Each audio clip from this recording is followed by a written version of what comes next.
자, 요한계시록 3장 7절에서 13절 보겠습니다. 요한계시록 3장 7절에서 13절까지를 보겠습니다. 요한계시록 2장과 3장에는 7개의 교회가 나오는데요, 이것은 영적으로 볼 때 2000년 교회 시대의 그 모습을 묘사해주고 있는 것이에요. 7절에 이제 필라델피아 교회인데요, 우리는 지금 그 다음 교회인 라오디케아들의 교회 시대인 것이죠. 바로 그 전 시대, 그러니까 부흥의 시대죠. 연도로 보자면 1500에서 1900년 그 경위입니다. 필라델피아 교회의 천사에게 편지하라. 거룩하신 분, 진실하신 분, 다윗의 열쇠를 가지신 분, 열면 아무도 닫을 수 없고 또 닫으면 아무도 열 수 없는 분께서 이 일들을 말씀하시니라.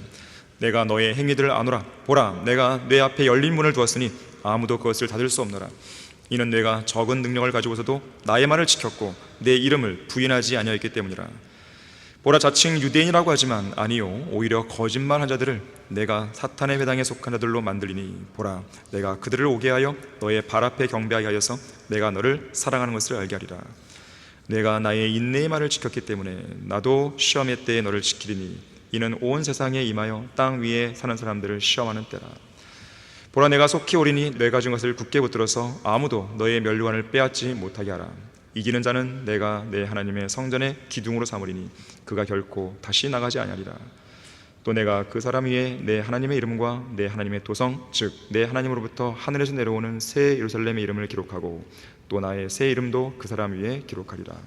귀 있는 자는 성령께서 교회들에게 말씀하시는 것을 들을지어다. 자, 말씀을 위해 다 같이 기도하시겠습니다.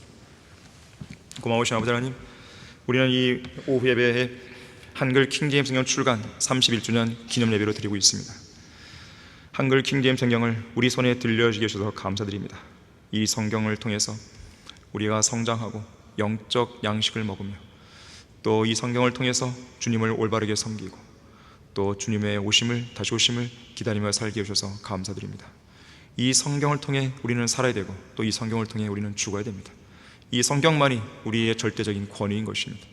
한글 킹제임스 성경은 과거에도 그랬고 지금도 그렇고 앞으로도 우리의 인생을 인도하는 나침판이요, 올바른 지침서가 되는 것입니다. 우리는 영적 전쟁을 싸우더라도 이 성경을 통해 싸우는 것입니다. 이 성경에 올바른 믿음을 두고 있는 이 자리에 앉아있는 귀한 성도들, 주님께서 항상 기억해 주시고 이 성경이 제시하는 그 길에서 좌로나 우로나 벗어나지 않도록 항상 붙들어 주십시오. 이 시간도 하나님의 말씀이 선포될 때 우리의 마음을 열어주시고 강력하게 역사해 주셔서 많은 것을 깨우치고 성장하게 해주십시오. 주 예수 그리스도 이름으로 기도했습니다. 아멘. 하나님께서는 한 가지 성경만 쓰셨다. 하나님께서는 한 가지 성경만 쓰셨다라는 제목으로 설교합니다. 오늘날 마지막 배교한 교회 시대에는 교인들은 많지만 정작 구원받은 그리스도인들의 수가 적습니다. 교회들은 많지만 복음과 진리를 전파하는 교회들이 드물죠. 아주 기이한 현상이 벌어집니다. 가장 큰 원인은 하나님의 부르심을 받지 않은 목사들이 설교 강단을 차지해서 저주받을 이단 교리들과 교단 교리들을 퍼뜨렸기 때문입니다. 그들은 구원받지 않았고 바른 성경이 없고 성경적으로 설교할 수도 없고 또 가르칠 수도 없는 무자격 목사들이에요. 자신의 구원 간증 하나 제대로 못하는 목사들이 부지기수라는 걸 아셔야 돼요. 그들은 강단에서 좀처럼 지옥을 설교하지 않습니다.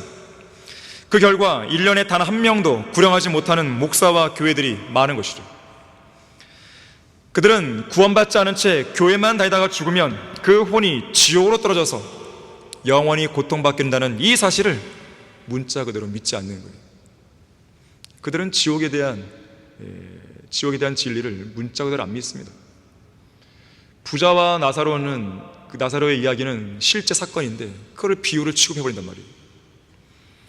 자, 왜 예수 그리스도께서 십자가에 매달려 피 흘려 죽으신 것인가? 인간의 죽음의 원인인 이 더럽고 가증한 죄를 완전히 제거하기 위해서죠. 주님께서 십자가 위에서 마지막으로 외치신 말씀은 다 이루었다. 구원받는 것이 과연 어려운 일인가? 그렇지가 않죠. 자신이 죄인이라는 사실을 하나님 앞에서 정직하게 시인하고, 이건 뭐 재론의 여지가 없잖아요. 자기가 죄인이라는 사실을 왜 모르겠어요? 양심이 이미 증거하고 있는데 정직하게 시인하고 그 죄를 제거하시기 위해 예수님께서 십자가에서 피 흘려 죽으시고 장사되신 지 3일 만에 다시 살아나신 이 사실, 이것을 마음으로 믿으면 구원받는다고 하는데 이렇게 가장 쉽고 분명한 일을 왜 안 하냐 이거죠. 내가 내 입으로 주 예수를 시인하고 또 하나님께서 그를 죽은 자들로부터 살리신 것을 내 마음에 믿으면 구원을 받으리라. 이는 사람이 마음으로 믿어 의에 이르고 입으로 고백하여 구원을 이루기 때문이라. 이소호 목사님도 말씀하셨지만 이것도 어려우면 누구든지 주의 이름을 부르는 자는 구원을 받으래요. 얼마나 쉬워요. 주의 이름 못 부르요? 입이 없나요? 부를 수 있단 말이에요. 부를 수 있는데 왜 못 부르는 것인가? 안 믿기 때문에 그런 거죠. 믿으면 쉬운데 결코 구원받는 것은 결코 어려운 일이 아닙니다. 복잡한 일도 아니에요. 힘든 일도 아니에요. 돈이 드는 일도 아닙니다. 복음을 전파하지 않는 목사와 교회는 이 땅에 존립해야 할 가치가 없다는 걸 아셔야 되는 거예요. 거리에서 복음을 전파하지 않는 설교자는 참된 설교자가 아닙니다. 참된 설교자는 2000년 교회 시대를 돌아볼 때 대부분 다 거리 설교자였습니다. 지옥과 예수 그리스도의 재림을 부르짖지 않는 목사는 가짜 목사예요. 교인들에게 거리에 나가서 화장지 나눠주게 하고 커피, 사탕, 주보, 행복으로의 초대 등을 나눠주라고 지시하는 목사는 가짜 목사예요. 밖에 나가서 복음을 전하게 해야죠. 복음을 믿는 것도 쉬운 일이고 사실 복음을 전하는 것도 쉬운 일이에요. 사실은 뭐 어려운 복잡한 교리를 말하는 게 아니란 말이에요. 내가 구원받은 대로 이해가면 되는 것이죠.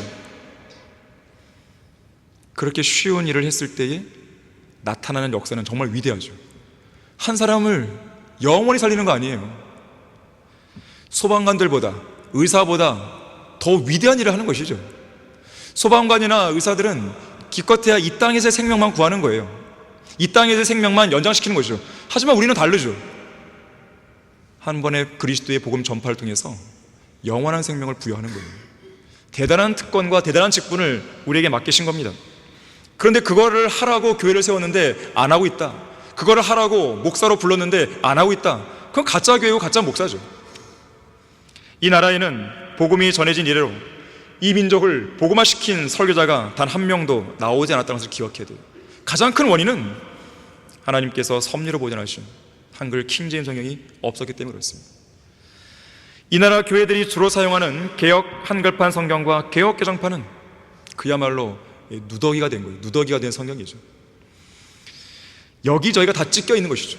여기저기가 다 뜯겨져 있는 것이죠. 틀린 성경을 갖고 있다 보니까 교회들은 복음과 진리를 전파하는 일에는 관심이 없어요. 도무지 관심이 없어요. 그저 복음을 빙자해서 돈이나 버는 한국식 기독교를 만들어버린 것이죠. 이런 풍토에서는 죄인들이나 교인들이 구원받을 수도 없고 진리의 지식에 이를 수도 없는 거예요. 하나님께서는 모든 사람이 구원을 받고 진리의 지식에 이르기를 원하신다 그랬는데 왜 정치판이나 기웃거리고 왜 불쌍한 사람들 도와주려고 애를 쓰냐 이거예요. 불쌍한 도와주는 건 그것은 나쁜 것은 아니죠. 선한 일이고 좋은 일이지만 그보다 더 먼저 해야 될 일이 있을 거 아니겠어요. 교회에게 부과된 사역을 먼저 해야죠. 그것도 안 하면서 왜 부차적인 일을 하는데 목을 매냐고요. 교회는 마땅히 복음을 전해서 죄인들을 주님께로 이겨와야 됩니다. 그리고 그렇게 구원받은 성도들을 진리의 지식으로 양육해서 그리스도의 일꾼으로 길러내야 됩니다. 그리고 복된 소망이신 예수 그리스도의 재림을 기다리면서 죄와 거짓 교리로부터 온전히 성별할 수 있어야 되는 것이죠. 이 세 가지가 바로 교회가 해야 할 임무예요. 오늘 본문에 나오는 필라델피아 교회가 바로 그런 교회였습니다. 이 교회는 어떠한 책망도 받지 않은 교회예요. 오직 칭찬만 받은 교회죠. 유일한 교회입니다. 칭찬만 받은 유일한 교회. 그만큼 하나님께서 기뻐하시고 인정하신 교회라는 것이죠. 어디에 내놓아도 전혀 손색이 없는 모범적인 교회였던 것입니다. 하나님께서 무척 자랑스러워하시는 하나님의 자부심이죠. 하나님의 자긍심이죠. 특히 8절에 보니까 적은 능력을 가지고도 하나님의 말씀을 지켰다고 했습니다. 능력이 많아야 지킬 수 있는 게 아닙니다. 적은 능력이 있다 하더라도 말씀을 지킬 수 있는 거예요. 하나님께서 칭찬하시고 기뻐하시는 교회는 돈 많은 교회가 아닙니다. 주일 예배 때 헌금이 많이 거치는 교회가 아닙니다. 교인들의 수가 많은 교회도 아니에요. 화려한 건물이나 엄청난 양의 부동산, 여러 대의 대형 셔틀버스를 소유한 교회도 아닙니다. 그런 식의 대형 교회들은 자기들이 지닌 큰 능력을 자랑하고 세상에서의 유명세를 뽐내지만 겉만 번지르르하게 보일 뿐이죠. 실상은 주님을 위해 아무것도 못하고 있는 것입니다. 할 줄도 모르죠. 가장 쓸모없고 형편없고 비참한 교회들로 전락해버린 것이죠. 쭉저애들만 많으면 뭐 하겠어요? 뭐 하겠어요? 구령도 못하는 사람들인데, 글도 하나 못 쓰는데요, 강의 하나 할 줄 모르는데요, 설교 하나 할 줄 모르는데요, 밖에 나가서 거리에 설교할 수 있는 형제들이 없는데요, 사람 수가 많으면 뭐 하겠어요? 7만 명이 되고 8만 명이 되고, 과연 그들이 모여서 뭐 하는 거예요 도대체? 그 정도의 숫자가 있다고 한다면 이 나라는 진작에 다 뒤집어졌습니다. 영적으로 영적인 판도가 바뀌어버렸을 것이에요. 그 정도의 숫자로 한다면요. 이 시대의 문제는 교회가 적은 데 있지 않습니다. 오히려 교회가 너무 많아요. 어떤 교회가? 가짜 교회가 너무 많은 것이에요. 저는 KBBS를 시작하면서 구독자 수를 10만 명을 달라고 기도하고 있어요. 지금 2,890명입니다. 그리고 저는 그 10만 명 중에 10%의 사람이라도 이 땅에 세워져 있는 성경대로 믿는 교회로 성별화를 시켜달라고 기도하고 있어요. 그리고 그 중에 10%인 1,000명의 사람들이 이 나라 전역을 누비면서 복음과 진리를 증거하게 달라고 거리 설교자와 구령자들이 되어서 막 움직이는 것이죠. 저는 그걸 기도하고 있습니다. 물론 우리는 이 시대가 배교의 시대라는 것을 간과하시면 안 됩니다. 필라델피아 시대처럼 지금 우리가 보고 있는 이 시대처럼 그렇게 대각성 운동이 일어나고 부흥이라는 그런 시대는 아니에요. 이미 주님 오실 날이 얼마 남지 않았기 때문에 이 시대는 결국 배교로 끝납니다. 그러나 제가 말씀드린 것은 다른 교회들은 배교한다고 해서 우리가 따라갈 필요가 없는 거죠. 그들은 배교한다 할지라도 우리는 필라델피아 시대와 같은 그런 일들을 해야 되는 거예요. 그 일을 위해서 우리는 기도하는 것이고 계속해서 지역교회를 세울 것이고 선교사를 파송할 것이고 복음과 진리를 증거할 것이고 어떻게 해서든지 진리의 말씀을 가르쳐주기 위해서 노력을 할 것입니다. 그게 우리가 할 일이니까요. 듣든지 안 듣든지 사람이 몰려오든지 안 오든지 우리는 우리의 일을 하는 거예요. 그러다가 주님 부르시면 가는 거죠.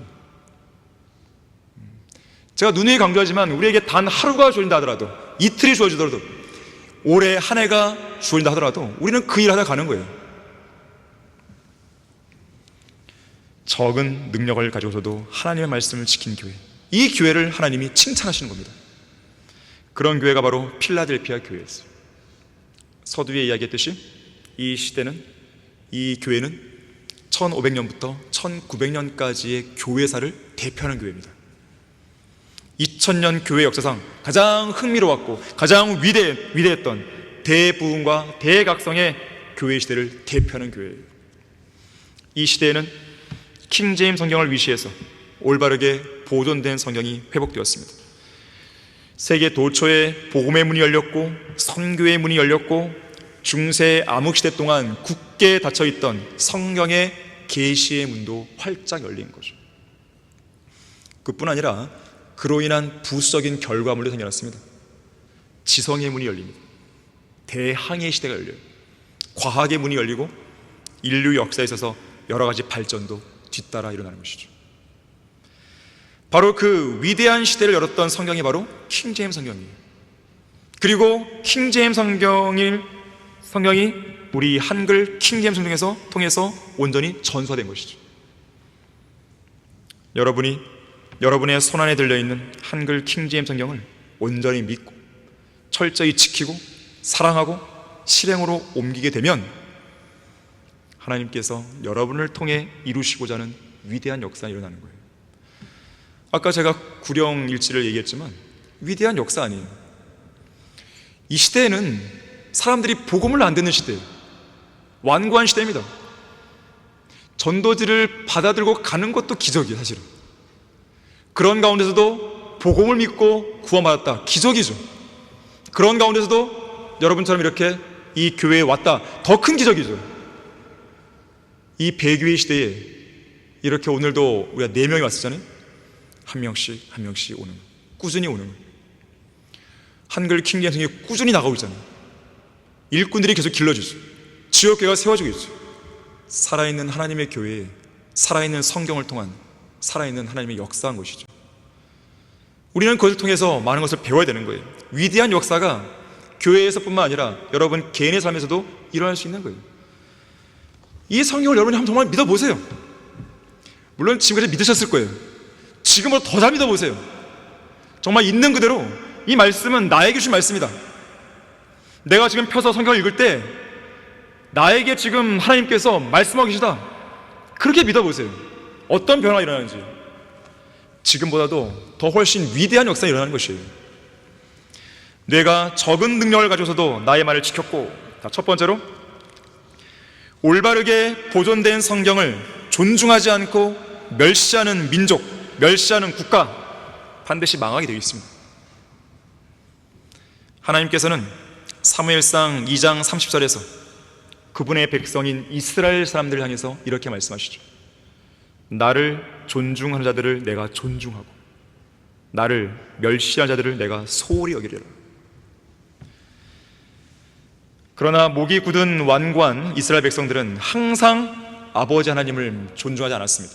멸시했어요. 거역했습니다. 그들은 하나님께서 인도하신 젖과 꿀이 흐르는 약속의 땅으로 들어가서 먹고 배부르고 기름으로 덮이고 살이 찌자 자기들의 구원의 반석이신 하나님을 버렸죠. 가볍게 여겼죠. 소홀히 여겼죠. 멸시했죠. 반역했죠. 하나님의 언약을 어겼죠. 초림 때는 보세요. 그들의 메시아이자 왕으로 오신 예수님을 멸시했죠. 십자가 못 박아 죽였죠. 오순절날을 보세요.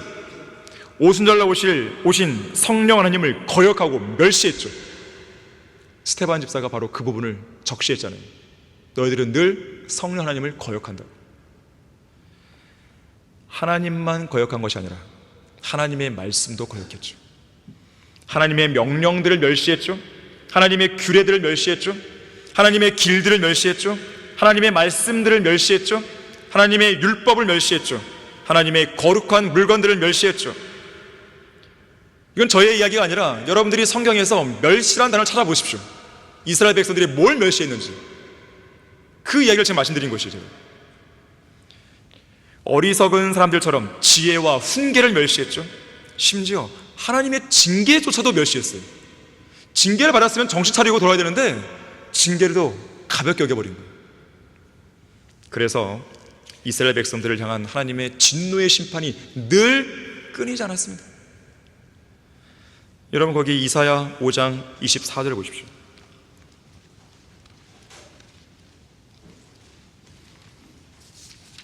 이사야 5장 24절에서 그러므로 불이 그루터기를 삼킴같이 불꽃이 쭉정이를 태움같이 그들의 뿌리가 썩은같이 될 것이며 그들의 꽃핌은 티끌같이 날아가리니. 하나님의 심판을 보여주죠. 이스라엘 백성들이 이러한 심판을 받는 거예요. 왜 이러한 심판이 있는 것인가? 그 다음에 바로 이유가 나오죠. 이는 그들이 만군의 주의 율법을 던져버리고 이스라엘의 거룩한 분의 말씀을 멸시했기 때문이다. 자, 한 민족이든 한 개인이든 마찬가지예요.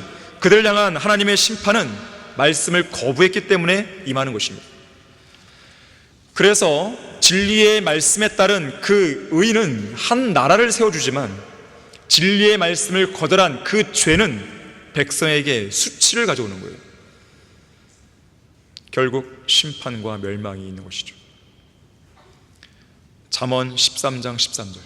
성경에서 13은 반역의 숫자 아니겠습니까? 13장 13절에서는 말씀을 멸시한 자는 누구라도 멸망할 것이나 계명을 두려워하는 자는 보상을 받으리라. 진리의 말씀이에요. 여러분 스스로를 돌아보세요. 나는 말씀을 멸시한 적이 없는지. 만약에 하나님께서 여러분에게 지하철 타고 가는데 옆에 있는 누군가에게 복음을 전해야지 이 말씀을 주셨는데 복음을 안 전했어요. 멸시한 거죠.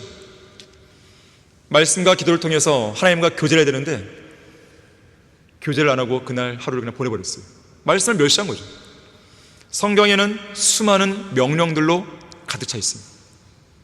그 명령들 중 하나를 여러분이 어겼다면 역시 말씀을 멸시한 거예요. 러커만 목사님은 말씀을 멸시하는 사람들과 연관해서 이렇게 이야기한 적이 있어요. 말씀을 멸시하는 사람은 주저하지 않고 섭리로 보존된 영어 킹제임스 성경 본문에서 임의로 성경 구절들을 빼내어 쓰레기통에 던져버린다. 말씀을 멸시하는 사람은 텔레비전 앞에서 보내는 시간의 반만큼도 성경을 읽거나 공부하기 위해 시간을 쓰지 않는다. 여러분은 신문이나 TV를 보는 시간이 더 많습니까? 아니면 말씀을 보는 시간이 더 많습니까? 여러분은 다른 책들을 보는 시간이 더 많습니까? 아니면 말씀을 보는 시간이 더 많습니까? 러커 목사님은 계속 말씀하세요. 말씀을 멸시하는 사람은 자신 스스로를 하나님의 말씀을 설교하고 가르치는 성경대로 믿는 교회와 연계시키려 하지 않는다.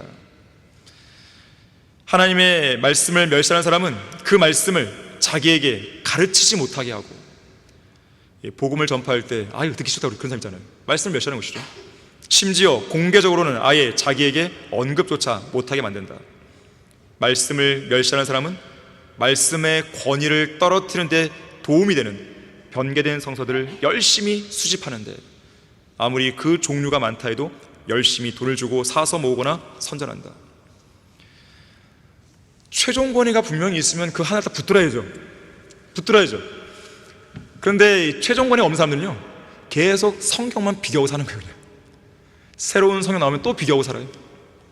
김영균을 보세요. 우리 교회에서 떨어나간 이후에 정동수와 붙어서 흠정력을 쌓았잖아요. 윤경원의 표준력 나오니까 또 글로 붙었어요. 그런 사람들이에요. 최종 권위가 없어요. 최종 권위. 말씀을 멸시하는 사람은 말씀의 경고를 철저하게 무시한다. 결국 말씀을 멸시하는 사람은 반드시 멸망하게 된다. 실제로 성경에는 말씀을 멸시했을 때 멸망한, 여기서의 멸망은 여러 가지 의미가 있을 수 있겠지만 다양한 각도에서 실패한 사례들이 많이 나오는 거예요. 베드로를 보십시오. 베드로도 말씀을 멸시했죠. 마지막 만찬에서 시몬아 시몬아 사탄이 너희를 밀처럼 키질하려고 찾았느니라. 베드로야 내가 너에게 말하노니 오늘 닭이 울기 전에 내가 나를 안다는 사실을 3번 부인하리라. 이 말씀을 하실 때 베드로를 3번 부른 거예요. 시몬아 시몬아, 그다음에 베드로야. 주님께서 하시는 말씀은 다 진지하게 받아들여야 할 중요한 말씀이지만 그 중에서도 특히 반복해서 중요하게 있어요. 반복해서. 요한복음을 보게 되면 진실로 그냥 말씀해도 되는데 어떤 건 진실로 1번 붙고 어떤 건 2번 붙고, 잘 새기라는 뜻이죠. 결국 이 경고를 가볍게 여기고 멸시했다가 예수 그리스도를 모른다고 맹세하고 저주하며 부인해버렸죠. 결국 제자의 직분까지 상실했던 적이 있었던 것이죠. 모든 간증을 잃어버린 거예요. 나중에 이제 회복은 됐지만, 선지자 요나를 보세요. 너는 일어나 저 큰 성읍 니느웨로 가서 그 성읍에 외치라. 이는 그들의 죄악이 내 앞에 닿았습니다. 이 말씀을 멸시했을 때 요나는 고래 뱃속에서 최후를 맞았죠. 지옥불의 뜨거움까지 맛봤죠. 하나님의 자비가 없었다면 결국 그렇게 지옥불에서 계속 고통받았겠죠. 남아왕국 유다의 마지막 왕 시드키야를 보세요. 예레미야 38장 17절 18절에서 그에게 주어지는 이 경고의 말씀을 또 무시합니다. 하나님의 경고는 이거였어요. 만일 뇌가 바빌론 왕의 고관들에게 의심 없이 나아가면 뇌 혼이 살겠고 이 성읍도 불로 살라지지 않을 것이요 너와 내 집이 살 것이나 만일 뇌가 바빌론 왕의 고관들에게로 나아가지 아니하면 그때는 이 성읍은 칼데아인들의 손에 주어져서 불사름이 될 것이며 너도 그들의 손에서 벗어나지 못하게 되리라. 결국 어떻게 됩니까? 자기 눈으로 직접 자기의 아들들이 살해당하는 장면을 목격하게 되죠. 자기의 눈도 뽑히게 되죠. 그런가 하면 출애굽 당시 이집트의 파라오를 보십시오. 주가 이같이 말하노라 내 백성을 가게 하라 그들이 나를 섬길 것이니라. 이 말씀을 멸시했을 때 이집트 전역이 황폐화됐죠. 결국 파라오는 홍해 한가운데 빠져 익사했죠. 삼손을 보십시오. 나실인으로서 지켜야 할 규례로 주신 말씀을 멸시했을 때 2 눈이 뽑혔죠. 적들의 노예가 되어 커다란 맷돌을 돌려야 됐죠. 사울 왕을 보십시오. 하나님의 말씀을 멸시했을 때 자신의 왕관과 보좌와 왕국 모두를 잃고 말았죠. 자기의 목숨도 잃게 됐죠. 하나님의 말씀을 멸시한 사람이 받아야 할 그 심판과 대가는 너무나 엄청난 거예요. 오늘날을 보세요. 주 예수 그리스도를 믿으라. 그리하면 너와 내 집안이 구원을 받으리라. 이 말씀을 멸시한 죄인들이 받아야 할 대가는 뭡니까? 영원한 불못이죠. 무엇보다도 마지막 배교한 교회 시대에는 세계 전역에서 하나님의 말씀을 멸시하는 풍조가 극에 달해 있습니다. 사람들의 마음속에서 올바르게 보존된 성경에 대해 존중하는 마음을 좀처럼 찾아볼 수가 없어요. 교회들, 특히 신성한 강단에 서 있는 목사들이 앞장서서 살아있는 말씀을 멸시하고 있고 칼로 난도질을 해놨고 변개시켰죠. 생수의 근원이요 살아있는 빵인 이 말씀을 거절한 거죠. 바르게 보존된 성경을 거절한 모든 목사들이 다 여기에 해당되는 것입니다. 아니 36,000군데나 틀었다고 하는데 신약만 해도 2,200단어가 삭제됐다고 하는데 왜 가만히 있냐고요. 예수님의 이름을 마귀가 도용한 성경을 갖고 있는데 왜 가만히 있냐고요. 화도 안 나나요?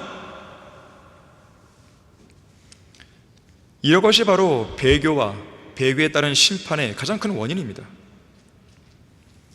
그러한 자들에게 하나님께서 재앙을 보내시는 거예요. 아모스 2장 4절과 5절에서는 하나님의 율법을 멸시한 남왕국 유다의 백성들에게 하나님께서 불을 보내겠다고 경고하셨고 실제로 불을 보내십니다. 태풍, 지진, 기근, 가뭄, 홍수, 산불, 전쟁, 건물 붕괴, 싱크홀, 이런 재앙들을 보세요. 에볼라 바이러스, 유행성 독감, 에이즈, 메르스, 사스, 코로나19, 오미크론, 전염병으로 인한 팬데믹을 보세요. 이러한 팬데믹은 하나님의 말씀을 멸시하는 풍조에 따른 팬데믹, 이 팬데믹을 뒤따르고 있는 거예요. 말씀을 멸시했을 때는 재앙이 따라오는 것이죠. 미국의 정치가 다니엘 웹스터가 이렇게 말했습니다. 미국 국민이 성경의 가르침을 따라 꾸준히 준행하면 미국은 번영의 번영을 지속할 것이지만 성경의 지시와 권위를 경시하면 급작스러운 재앙이 미국을 삼키고 미국이 누렸던 모든 영광을 잿더미로 묻어버릴 것이다. 여러분, 지금 미국의 트럼프 대통령이 왜 저런지 아십니까? 다 이유가 있어요. 관세를 왜 이렇게 가지고 전 세계를 막 뒤집는지 아십니까? 미국의 패권이 위험하거든요. 미국이 무너지고 있거든요. 나름대로 방어를 하기 위해서 그런 거예요. 어떻게 얼핏 보면 어떻습니까? 미친 것 같잖아요. 이랬다 저랬다 막 관세를 높이 올렸다가 유예하겠다고 막 했다가 왔다 갔다 한단 말이에요. 심지어 막 치매 걸린 거 아니야? 이럴 정도로 생각 등이 드는 것이죠. 미국이 위험합니다. 지금 왜 그런 미국, 최강대국 미국이 이렇게 된 것인가? 말씀을 버렸기 때문에 그런 거예요. 더 이상 하나님께서 보호를 안 하시는 거예요. 옛날의 미국이 아닙니다. 진리의 말씀을 멸시한 자들에게는 그들을 치유할 수 있는 어떤 방책도 없어요. 그들을 향한 진노의 심판만 남아있는 겁니다. 오직 바른 성경인 하나님의 말씀을 존중하고 높이는 것만이 진노의 심판을 피할 수 있는 유일한 길이에요. 다른 건 없어요. 내가 적은 능력을 가지고서도 나의 말을 지켰고, 두 번째로 위대한 국가를 만드는 힘은 하나님의 말씀에서 비롯됩니다. 국가는 힘이 있어야 돼요. 힘이 없는 국가는 자국의 평화를 지킬 수 없습니다. 자국의 국민도 지킬 수 없어요. 힘이 없으면 평화를 구걸하게 됩니다. 말을 이렇게 포장해서 외교라 그러죠. 그것을 사실은 구걸하고 있는 거예요. 따지고 보면 국가의 힘이 국가의 평화를 확립하고 그렇게 지켜진 평화의 기반 위에 경제도 성장할 수 있는 것이에요. 자유민주주의의 가치는 국가 안보와 부강한 경제의 기반 위에서 안정적으로 지켜줄 수 있습니다. 기본소득이니 엔비디아니 사람들 듣기 좋은 말로 그런 정책을 해서 뭐가 되는 게 아니에요. 나라 망합니다. 그러다가 어떻게 퍼주기만 해요. 어떻게 세금을 그렇게 엔비디아를 통해서 면제시킬 수 있어요? 그런 게 어디 있어요 도대체? 정말 위험천만한 말 발생하는 거예요 지금. 특히 평화통일은 힘의 우위를 점유했을 때 이룰 수 있는 결과물이에요. 김대중 정부로부터 시작해서 노무현, 문재인으로 이어지는 햇볕 정책이나 유화 정책으로는 불가능합니다. 힘의 우위를 갖지 않는 한 절대로 북한을 제압할 수 없어요. 미국, 일본, 중국, 러시아 등 주변 4대 강국과도 실리적인 외교관계를 맺을 수 없습니다. 힘이 없으면. 이것은 역사로부터 배우는 교훈이에요. 새로 나온 이야기가 아닙니다. 20세기 중엽 독일에 대해 유화 정책을 폈던 영국 수상 체인벌린을 보세요. 이 사람 한 사람의 잘못된 판단이 제2차 대전에 참화를 가져온 것이에요. 체인벌린은 히틀러와 만난 자리에서 합의문을 작성합니다. 향후 영국과 독일 간의 모든 분규는 전쟁에 의하지 않고 협상을 통해 해결한다. 그야말로 허울 좋은 껍데기죠. 히틀러와 체결한 합의문, 미치광이 히틀러와 체결한 합의문은 한낱 종이 조각에 불과했습니다. 결국 히틀러는 뒤져버리면 되거든요. 공산주의 김정도 마찬가지예요. 뒤지면 끝이에요. 공산주의가 뭡니까? 수단과 방법을 가리지 않고 자기들의 목적을 이루는 것이에요. 수단과 방법을 가리지 않고. 거기에 늘 속아왔어요 사람들이. 공산주의와 협상하는 것 자체가 불가능한 일입니다. 독일의 통일의 원동력은요, 힘의 우위에 있었던 것이지 대화와 평화적인 지원을 골자로 하는 햇볕 정책이 아니었습니다. 햇볕 정책은 평화 통일을 위한 정책이 아니에요. 오히려 통일을 포기하고 적들의 침략 야욕만 부추기는 거예요. 자, 힘의 우위, 국가의 힘, 어디서 나오는 것인가? 그리스의 철학자 플라톤은 철학과 교육에서 나온다고 믿었어요. 하지만 보세요. 철학의 황금 시대를 풍미했던 고대 그리스는 오래가지 못했고 결국 로마 제국에 의해서 망하는 것이죠. 로마를 보세요. 로마는 국가의 힘이 시민 한 사람에게 있다고 봤어요. 시민 개개인. 그래서 시민의 자유를 중시했죠. 하지만 로마 제국 역시나 그 용속하는 제국으로 남지는 못했죠. 프랑스의 사상가 몽테스키웨는 국가의 힘이 국가 내부의 도덕적인 건강함에 있다고 봤어요.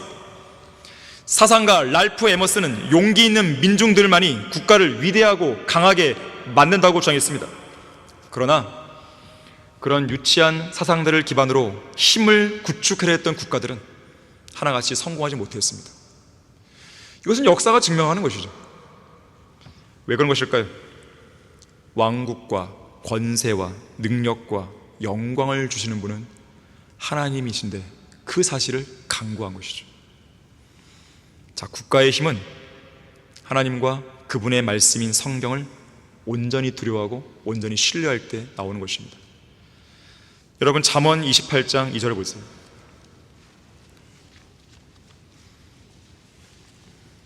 저는 이 말씀 한 구절로 인해서 저의 남은 생애를 이렇게 살기로 결심했던 사람입니다.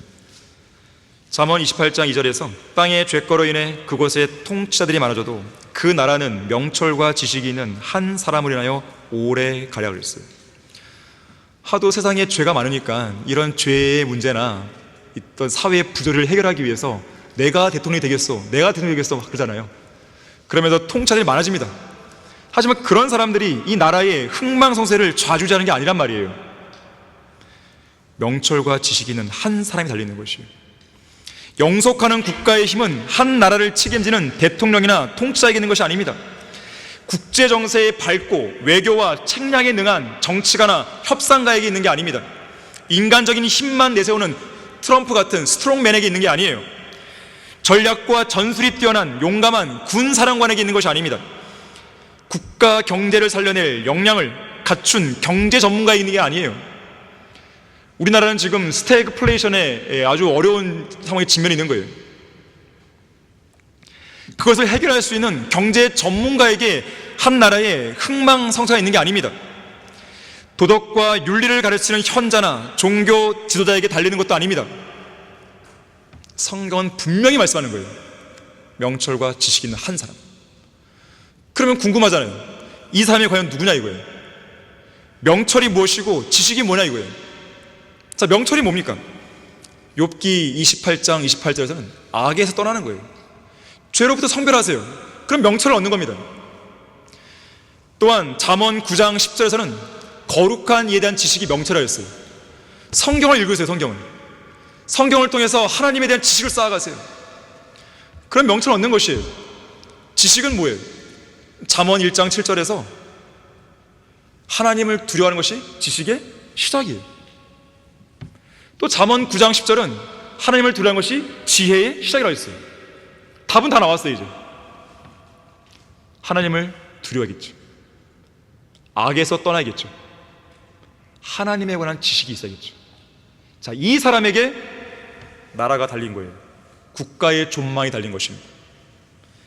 성경 말씀으로 무장한 여러분 한 사람 한 사람이 중요한 이유가 바로 여기에 있습니다. 선지자 에스겔의 시대에 남아왕국 유다는 이런 한 사람이 없어서 멸망했어요. 에스겔 22장 30절에서 내가 그들 가운데서 한 사람을 찾으려 했으니 그 사람은 장벽을 쌓아 그 땅을 위하여 내 앞에서 갈라진 틈에 서서 나로 그 성읍을 멸하지 못하게 할 사람이라. 그러나 나는 아무도 찾지 못하노라. 그 결과 이스라엘은 망한 거죠. 그런데 모세는요, 바로 그 한 사람의 역할을 함으로써 하나님의 진노의 심판으로 민족 전체가 날아가 버릴 수 있는 그 위기에서 민족을 구해냅니다. 시편 106편 23절에서 그러므로 주께서 그들을 멸망시키리라 말씀하셨으나 그의 택하신 모세가 갈라진 틈에서 그의 앞에 서서 그의 진노를 돌이켜 그들을 멸하시지 않게 하였다고 그랬어요. 우리의 중요한 위치가 바로 여기에 있는 것이에요. 우리 한 사람 한 사람의 가치가 바로 여기에 있는 것이에요. 성경을 모르면 정치를 할 수 없고 해서도 안 됩니다. 국가를 경영할 수 없습니다. 왜냐하면 공의와 정의로 굳게 세워지고 의와 화평이 영원히 숨을 쉬는 왕국, 바로 메시아 왕국이 성경의 주제이기 때문에 그런 거예요. 윤석열 대통령이 감옥에서 성경을 많이 읽었다 그래요. 김준호 목사가 성경을 줬다는 거죠. 무슨 성경? 개혁 성경이잖아요. 그래갖고 지혜를 얻겠습니까? 성경을 모르는 자가 대통령을 해보겠다고 나서는 순간 국민들은 신음합니다. 국민들만 괴로운 거예요. 미국이 건국 초기에 성공할 수 있었고 그 짧은 역사 속에서 세계 최강대국으로 발돋움할 수 있었던 근본 원인, 바로 하나님과 그분의 책인 성경을 존중하고 드높였기 때문에 그렇습니다. 역사를 통해 교훈을 배워야 됩니다. 역사를 통해 배워야 돼요. 여러분이 어떤 분야에서 성공하길 원한다면 그 분야에서 최고가 누군지를 보는 거예요. 최고가 누군지를 보고 그 최고가 어떻게 했는지를 보고 배우는 거죠. 배우고 그대로 따라하는 거죠. 따라하다가 마지막 순간에 그 사람에게는 없는 아주 하나의 전략을 가지고 딱 넘어서는 거예요. 그것이 바로 최고가 되는 법입니다. 마찬가지예요. 전 세계를 호령하는 국가가 누구예요? 미국 아니겠어요? 미국은 지금 쇠락하고 있지만 아직도 미국은 강하단 말이에요. 천조국가네요. 천조국가. 자, 그러한 미국이 왜 성공했는지를 역사를 통해 배워야죠. 그것을 알았기 때문에 이승만 대통령은 기독교적인 가치관 안에서 자유민주주의 국가를 수립하려 했던 것이에요. 배운 거예요, 미국에서. 그런데 그 다음 대통령들이 그걸 못한 거죠. 미국의 대통령들은 취임식 때 킹제임스 성경에 손을 얹고 선서하잖아요. 그런데 어떤 경우에는요, 그냥 책 위에만 하는 게 아니라 자기가 원하는 성경 구절을 알려달라고 합니다. 그럼 거기 펴는 거예요. 펴서 거기 넣고 선서를 한다고 그래요. 그런 대통령이 28명 있었다고 그래요. 다 얘기할 수 없지만 자기가 제시하는 성경 구절은 이 사람의 통치 철학이 될 수 있고 국가의 비전이 될 수 있어요. 얼마나 부럽지 않습니까? 성경을 가지고 국가의 비전을 세운단 말이에요. 성경을 가지고 자기의 통치 철학을 말한단 말이에요. 이런 나라가 어디 있어요? 27대 대통령 윌리엄 하워드 태프트는 열왕기상 3장 9절에서 11절을 선택했다 그래요. 당시에 유일하게 대법원장을 함께 역임하면서 대통령을 했던 유일한 인물이었습니다. 그 구절은 이렇습니다. 그러므로 주의 종에게 주의 백성을 재판할 수 있는 명철한 마음을 주시어 나로 선과 악을 분별하게 하소서. 누가 이 큰 주의 백성을 재판할 수 있겠나이까 하니 솔로몬이 이것을 구한 그 말이 주를 기쁘시게 한지라. 하나님께서 그에게 말씀하시기를 내가 이것을 구하고 자신을 위하여 장수도 구하지 아니하였으며 자신을 위하여 재물도 구하지 아니하고 내 원수의 생명도 구하지 아니하고 오히려 자신을 위하여 재판을 분별할 수 있는 명철을 구하였으니. 바로 이 말씀. 28대 대통령 우드로 윌슨은 대통령에 취임하자마자 제1차 세계대전이 벌어집니다. 첫 번째 취임할 때는 2번 취임했는데요, 연임이 가능하니까. 이 첫 번째 취임할 때는 말씀의 장인 시편 119편을 펼치고 선서했다고 그래요. 하지만 두 번째 취임할 때는 1차 대전과도 연관이 있으니까 시편 46편을 선택합니다. 시편 46편의 첫 번째 구절은 이렇게 시작돼요. 이 구절은 마틴 루터가 종교개혁을 할 때 붙들었던 구절이기도 합니다. 하나님은 우리의 피난처요 힘이시며 고난 중에 나타나시는 도움이시라 그랬어요. 이 외에도 조지 워싱턴은 창세기 49장 13절을 선택했고 아브라함 링컨은 마태복음 7장 1절을 선택합니다. 드와이트 아이젠하워 대통령은 역대기야 7장 14절을 선택했는데요, 내 이름으로 불리는 내 백성이 겸손해지고 기도하며 내 얼굴을 찾고 그들의 악한 길에서 돌이키면 내가 하늘에서 듣고 그들의 죄를 용서하며 그들의 땅을 치유하리라. 이 허버트 후버 대통령은 잠언 29장 18절을 선택했습니다. 환상이 없는 곳에서는 백성이 망하나 율법을 지킨다는 행복하니라. 하나님의 말씀을 지키는 대통령은 행복하니라. 하나님의 말씀을 지키는 국민들은 행복하니라. 조지 워싱턴은 말하기를 하나님과 성경 없이 세계를 올바로 통치하는 것은 불가능하다고 했습니다. 자, 이렇듯 하나님의 말씀에 압도당한 통치자가 나와야 됩니다. 성경에 온전히 지배당한 국민들이 되어야 되는 거예요. 하지만 이 배교의 시대는 그런 것을 기대하기가 어렵습니다. 그래서 여러분들이라도 우리라도 이 말씀을 지켜내고 이 말씀을 통해서 이 나라를 지킬 수 있는 것이에요. 내가 적은 능력을 가지고서도 나의 말을 지켰고, 마지막 세 번째로 진정한 부흥과 개혁은 올바르게 보존된 성경에서 시작됩니다. 마틴 루터를 비롯해서 종교 개혁자들이 가장 잘한 일 한 가지는 성경, 그것도 바른 성경을 회복했다는 거예요. 종교 개혁의 본질은 다른 데 있지 않습니다. 바르게 보존된 성경의 회복이 있어요. 흔히들 종교 개혁하면 루터의 95개조 반박문만 떠올리죠. 그가 번역했던 성경에 대해서는 별로 관심이 없습니다. 그 성경이 종교개혁에서 차지하는 비중을 사람들은 고의로 무시해버려요. 그러나 종교개혁 당시에 독일을 변화시킨 것은 마틴 루터도 아니고 95개조 반박문도 아닙니다. 마틴 루터가 1534년에 번역한 루터 성경인 것이죠. 스위스를 변화시킨 것도 존 칼빈이 아닙니다. 칼빈주의 5대 강령도 아닙니다.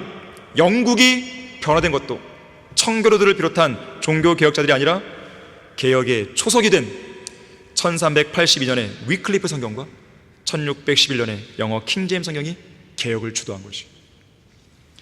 종교개혁의 주체는 사람이 아니에요. 종교개혁의 주체는 살아있는 성경입니다.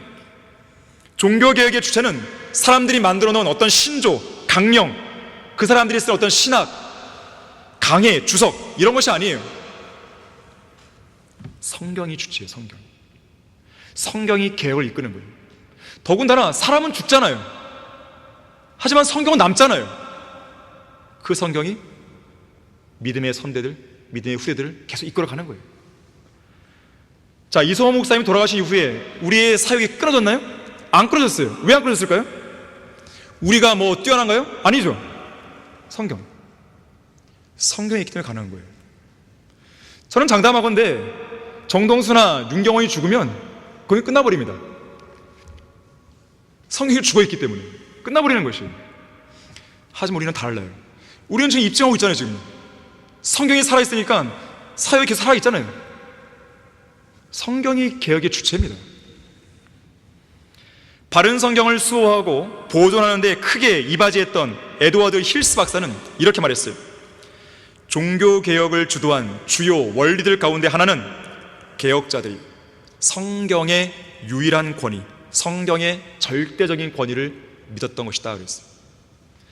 바로 이것 때문에 종교개혁을 알리는 숱하게 울음소리가 들린 것이죠. 꽃기호하고. 그 결과 교회 역사상 유례가 없는 필라델피아 교회 시대가 도래한 것이에요.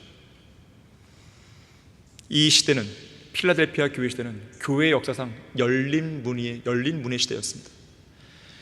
이 시대의 문이 활짝 열릴 수밖에 없었던 가장 큰 이유는 적은 능력을 가지고서도 하나님의 말씀을 지켰기 때문이에요. 그야말로 우리는 적은 능력 아닙니까? 이 땅에 성경대 믿는 교회가 최근에 세워진 지역 모임까지 해갖고 17개예요. 이 17개가 이 땅에 8만 개의 교회들과 싸우는 거예요. 얼마나 적은 능력이에요? 사람 수가 많습니까? 뭐 돈이 많습니까? 뭐 건물 규모가 큽니까? 세력이 형성되어 있습니까? 그렇지가 않잖아요. 그런데 어떤 교회들보다도, 어떤 많은 교인들을 가진 그런 교회보다도 더 많은 일들을 하잖아요. 오늘날 종교개혁자들의 후예로 자처하는 개신교회들의 손에는 바른 성경이 없습니다. 여기저기 난도질되어서 걸레처럼 너덜너덜해진 개혁성경이나 개혁개정판 등만 있을 뿐이에요. 그 성경들은 종교개혁을 일으킨 성경이 아니에요. 오히려 그 성경들은 중세 암흑시대를 가져왔던 성경들입니다.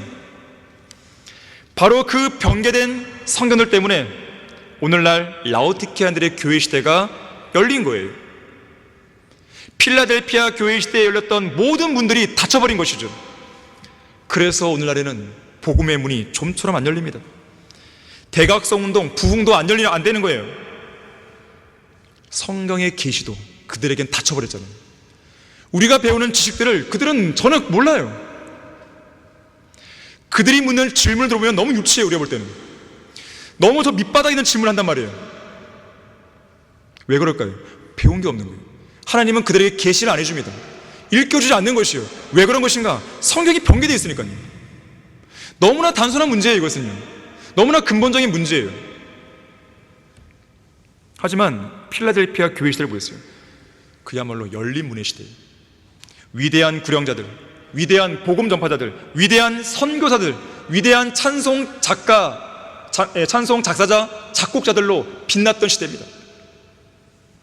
종교 개혁을 일으킨 마틴 루터를 시작으로 독일어를 사용하는 스위스 지역에서 종교 개혁의 한 부분을 담당했던 율리 쯔빙글리가 있었고, 스코틀랜드인들의 믿음에 불을 붙였던 존 낙스가 있었고, 전 세계가 나의 교구라고 외쳤던 요한 웨슬리가 있었고, 이 요한 웨슬리를 예수님께로 인도한 피터 벨러가 있었고, 영국과 미국을 오가며 영적 대각성을 이끌었던 조지 휘필드가 있었고, 그의 필적하는 설교자로 미국의 제1차 대각성 운동을 일으킨 조나단 에드워즈가 있었고, 술 주정뱅이 법률가에서 순회 설교자로 변화되어 수천 명을 예수님께로 인도한 샘 존스가 있었죠. 그리고 영국 브리스톨에 고아원을 세워서 400만 달러 이상의 기도 응답을 받은 조지 밀러가 있었고, 위대한 찬송 작사자 화니 크로스비가 있었고, 거룩한 삶에 관해 책들을 많이 쓴 앤드류 머레이가 있었고, 구원받은 야구 선수로서 100만 명 이상의 혼들을 그리스도로께로 인도한 빌리 썬데이가 있었죠. 또한 빌리 썬데이의 사역에 버금가는 사역자 윌버 체프만 있었죠. C.I. 스코필라 있었고, 오늘날과 같은 그런 구세군이 아닌 오리지널 진짜 구세군을 장설한 윌리엄 부스가 있었죠. 미국의 제2차 대각성 운동을 주도한 찰스 피니가 있었고, 설교의 제왕이라 불리는 찰스 스펄저 있었죠. 구두 수성공이었다가 위대한 부흥사가 되어서 수백만 명의 죄인을 그리스도로께 인도한 D.L. 무디가 있었죠. 이 외에도 영국 인류 법정 변호사로 성경의 진리를 전파한 로버트 앤더슨경, H.C. 모리슨, 하나님의 종이 된 해적 할대인 형제들, 순회 설교자 백스터 맥클렌돈, 피터 카트라이트, 메노 시몬즈, 허브 마이어, 탈마지, 피터 카트라이트, 제임스 맥그리디, 로렌조 다우, 쉘던 잭슨, 빌리 브레이, 찰스 구트리, 조셉 파커, 심슨, 고포드, 테일러 같은 그야말로 강력한 설교가 있었던 것이에요. 그뿐 아닙니다. 중국, 일본, 인도 등지에서 모든 위대한 선교사들의 사역이 계속되었던 것이죠. 아메리카 인디언들에게 선교했던 로저 윌리엄스가 있고, 데이비드 브레이너드가 있고, 인도로 간 윌리엄 캐리가 있죠. 버마, 미얀마로 간 아도니람 저드슨이 있죠. 중국으로 간 허드슨 텔러가 있죠. 이러한 선교사들이 빛났던 시대예요.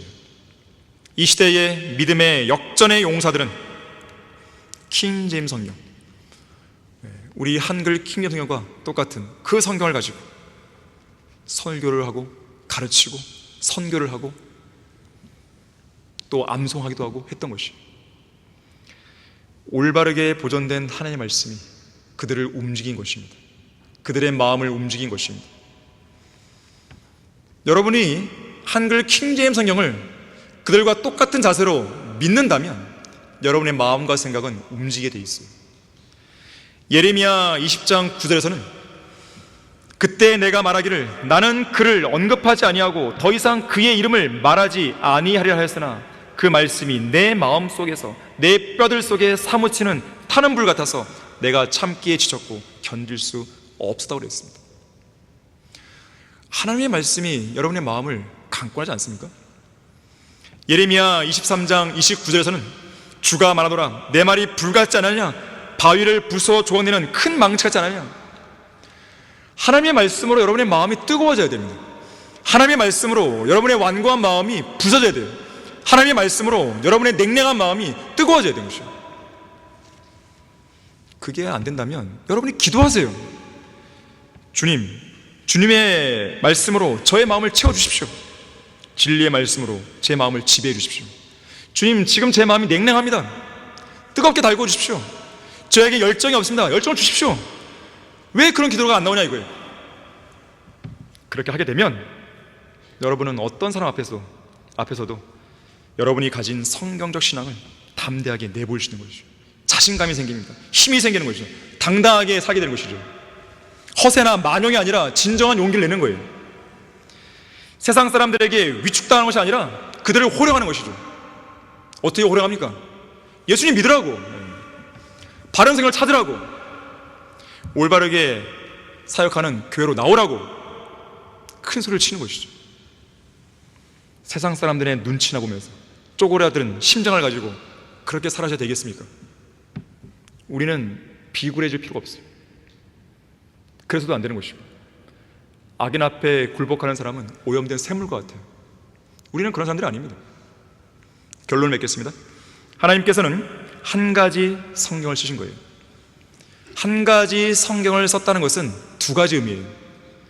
한 가지 성경을 보존하신 것이고, 두 번째는 섭리로 보존된 그 한 가지 성경을 들어 쓰신 거죠. 역사하신 것이죠. 이 나라에 진정한 부흥과 개혁이 일어나려면 설교 강단에 바른 성경이 있어야 됩니다. 그래서 저는 이번 신문 광고에서 광고 말미에 이렇게 쓴 거예요. 우리나라를 강성하고 위대한 국가로 만드는 유일한 방법은 이 나라 모든 국민들이 하나님의 말씀인 성경을 존중하고 드높이는 것입니다. 이 땅에서 참된 하나님의 말씀인 한글 킹 제임스 성경이 한글을 모국어로 사용하는 모든 사람들의 믿음과 실행의 최종 권위로 정착될 때 그 꿈은 온전히 실현될 수 있습니다. 미국과 영국을 위대하게 만들었고 종교 개혁 및 영적 대각성 운동을 일으킨 성경은 영어 킹 제임스 성경이며, 이 성경을 한글로 온전히 전수한 성경이 한글 킹 제임스 성경입니다. 이 땅에 살고 있는 5천만 국민들의 가정 안으로 한글 킹 제임스 성경이 들어가야 됩니다. 그들의 침실, 거실, 서재와 공부방, 그들의 책상과 서가에 한글 킹 제임스 성경이 놓여야 됩니다. 그래서 그들이 한글 킹 제임스 성경을 읽는 즐거움을 갖고 한글 킹 제임스 성경을 통해 진리를 깨닫는 기쁨을 누리며 한글 킹 제임스 성경의 빛을 따라감으로써 참된 자유를 찾아야 합니다. 마틴 루터가 썼던 표현을 제가 인용해서 바꾼 거예요.